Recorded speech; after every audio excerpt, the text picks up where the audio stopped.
госпожа Аурелия Бушес.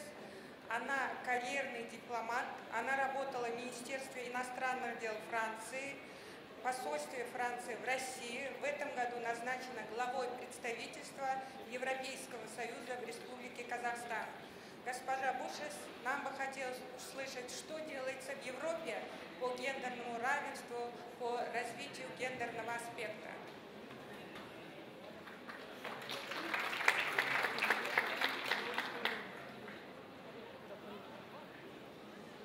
Yes, first, good afternoon, and let me thank the Astana Economic Forum for this invitation and opportunity to speak.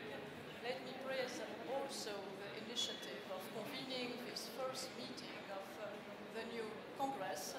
I wish him full success for the meetings to come. Let me just share with you a few considerations as to, first, the EU in general. Of course, gender equality is not a new principle for the EU. However, the recent Lisbon Treaty, which dates back to 2009, which conferred the full-fledged diplomatic international personality to the EU and made of the EU a full-fledged diplomatic actor. This same Lisbon Treaty contains a high-level affirmation of the principle of gender equality and of the commitment to develop EU policies in the field of gender equality. Those principles have now a very strong legal value. And indeed, it commits its members to combat inequalities and fight any type of discrimination. In addition, of course, a number of regulations, commitments have been agreed upon by the member states. In particular, the EU Gender Equality Strategy has been adopted in 2010. It spells out a series of actions based around 5 priorities. And indeed, I think a number of those priorities are very much matching the priorities set out already by a number of previous speakers. Priorities are economy and labor market, equal pay, the principle for women to be paid the same amount of money as a man for the same work. Equality in senior positions, it's about the way women can be promoted the same way than men. Tackling also gender violence, let's not forget this, it exists, it continues to exist. And also promoting equality between sexes beyond the EU, which means also in the partnership and cooperations between the EU and third countries. So, of course, those 5 priorities are further declined in some priorities and so on. Let me just underline that among the key concrete elements, they try to promote female entrepreneurship and self-employment. They are recommending to institute an annual European Equal Pay Day to raise awareness of the fact that women continue to earn an average of nearly 18% less than men across the EU. So within the EU, there's still room for improvement also. And also, of course, working together with all member states to eradicate violence against women, including such practices as female genital mutilation. So it's a pretty comprehensive tasking that is contained in the guidelines. There has also been another set of guidelines on violence against women, and it has been put as a comprehensive package of the EU human rights guidelines in 2008.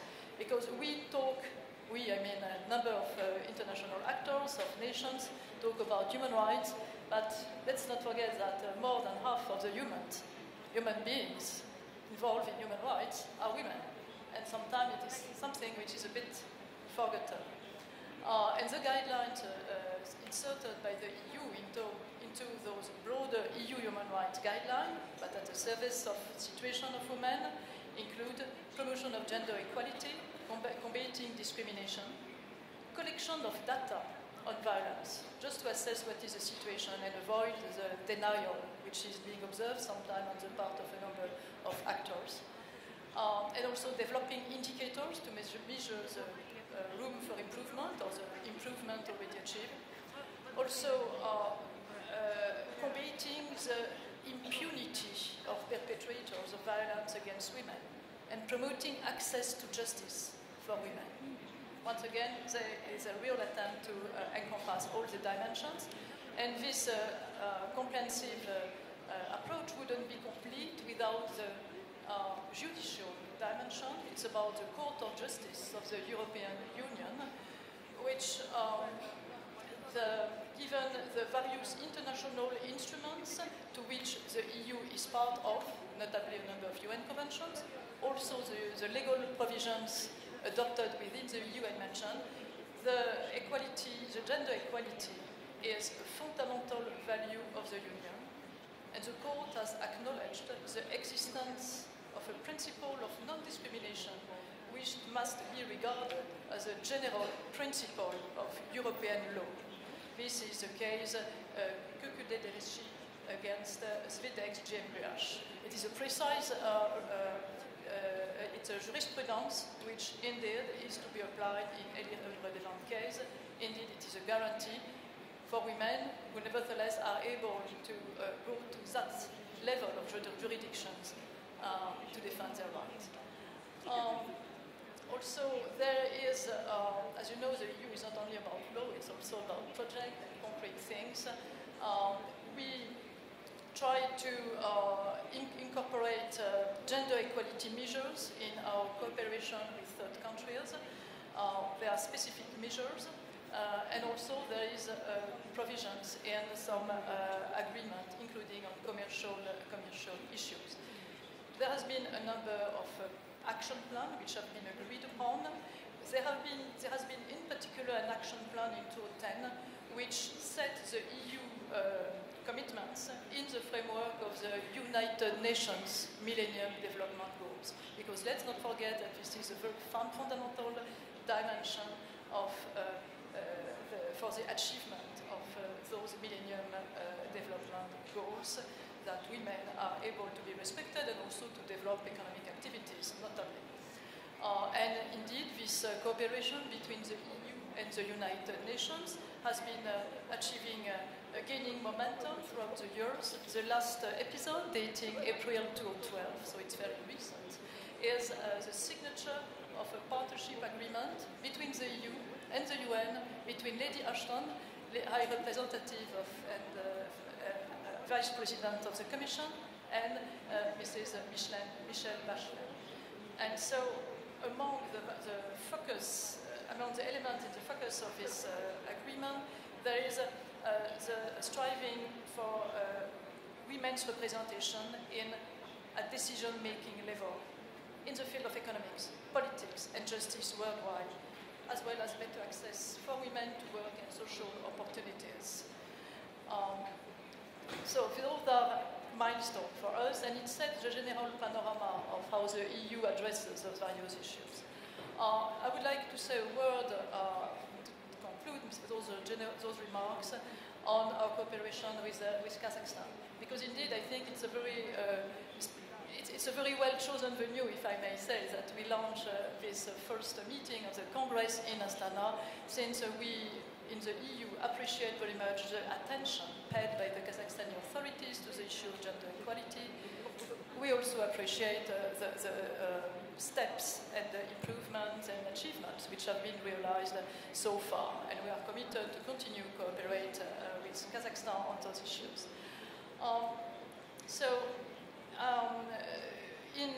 We of course incorporate all the general legal provision I've mentioned in the various partnerships we develop with Kazakhstan. Let me just mention that Kazakhstan is a main partner of the EU in Central Asia, that there is a partnership and cooperation agreement which exists, which has been existing for years, and now we are negotiating a new enhanced partnership cooperation agreement which will represent a further step, an important step in the alignment on the part of Kazakhstan on EU regulations on a number of issues, from trade to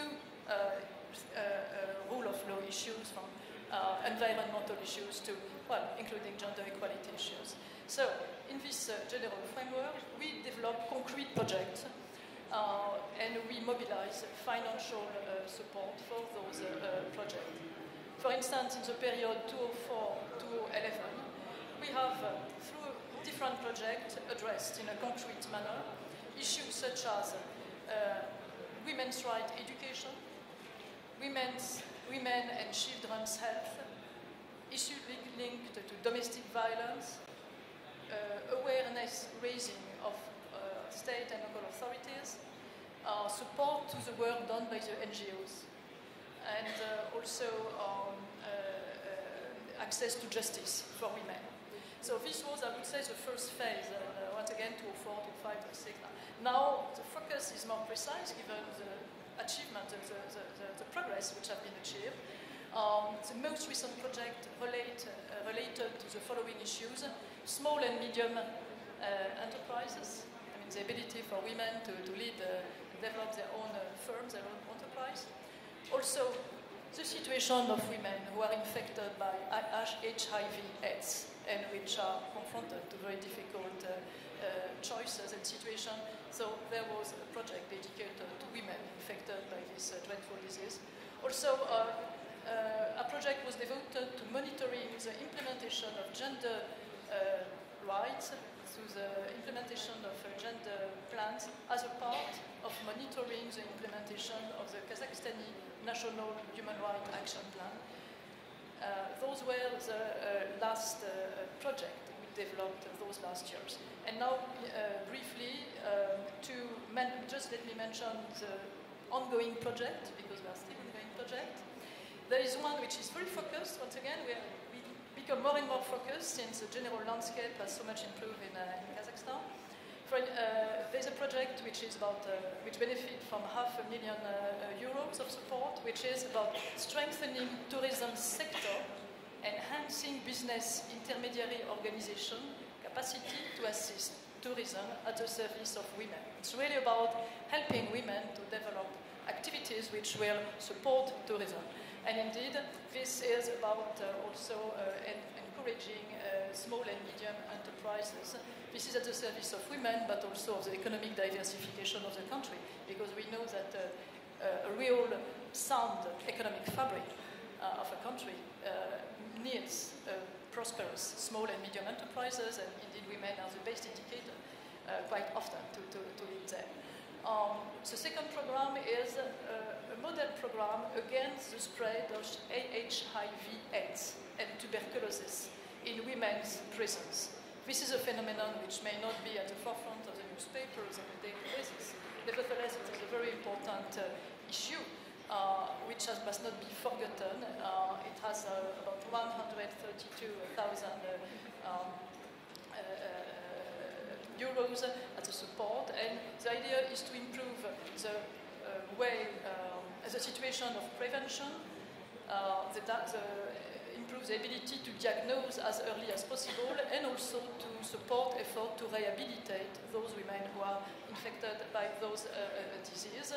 We developed it together with the Kazakhstani ministries. We also address and support the training, both of women in prison and also of the prison staff, for them to have a better understanding of what is at stake and what should be done. And also we are supporting for the transition of medical services of prison from the Ministry of Justice to the Ministry of Health. And let me terminate by perhaps a nicer thing, if I may say, which is a project which has just finished, but let's say it is almost still ongoing, which is a support for maternal and child health in Kazakhstan. Because, I mean, women is also children somewhere, and it is not something which has to be seen in an antithesis with women entrepreneurs. Support for maternal and child health in Kazakhstan. It is a project that we implement together with the World Health Organization. EU contribution is 1,100,000 euros, and it is about improving the health status of women of childbearing age, infants and children. And indeed, this may seem a given in privileged circles, but it may not be self-evident in all parts of a country, even as developed and rich as Kazakhstan.